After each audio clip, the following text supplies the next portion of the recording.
काठमाडौँ बनाएर अब देश बनाउँछु भनेर हिँड्नुभएको बालेन्द्र शाहलाई अब कसैको पैसाको प्रलोभनमा होइन, पैसा खाऊ भोट घन्टीमा हालौ।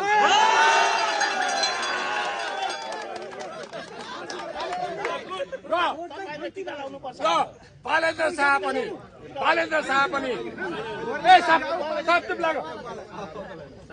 शाह पनि यो देशको संविधान अनुसार 4 वर्ष 5 वर्षको लागि निर्वाचित हुने हो।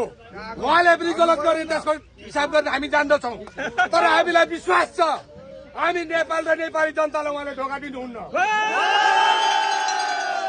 र म यति भन्दै उहाँलाई फुल लाएर विजयको शुभकामना सहित प्रधानमन्त्रीको रूपमा फेरि भेट्न पाऊ भन्ने आग्रह।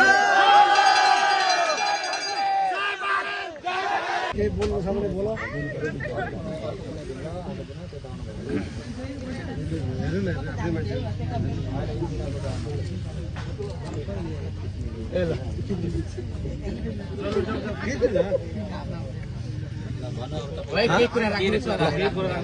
आदरणीय जनसमुदायहरू, आसन्न निर्वाचनमा अहिले निर्वाचन आयोगको आदरणीय जनसमुदायहरू, आसन्न निर्वाचन फागुन 21 गते हुन गइरहेछ। यस निर्वाचनको कार्यक्रम अन्तर्गत अहिले आचार संहिताको हिसाबले उम्मेदवारहरूले आफ्नो मत माग्ने अवस्था नभएको र आफ्ना मतदाता र शुभचिन्तक समर्थकहरूसँग भेटघाट गर्ने कार्यक्रमको क्रममा हाम्रो पार्टी राष्ट्रिय स्वतन्त्र पार्टीले भावी प्रधानमन्त्री बालेन्द्र शाह भनेर किटानी सहित उठाएको उम्मेदवार हाम्रो सामु हुनुहुन्छ।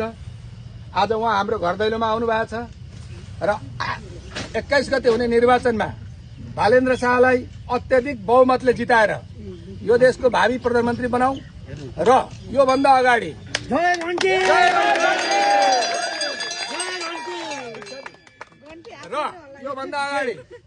2048 सालदेखि पञ्चायत मासेर बहुदल आएको हो।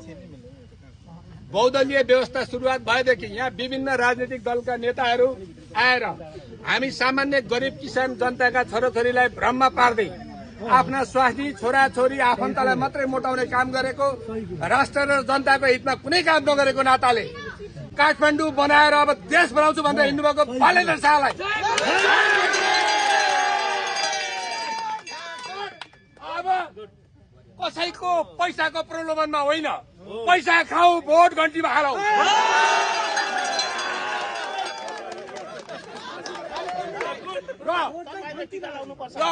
बालेन्द्र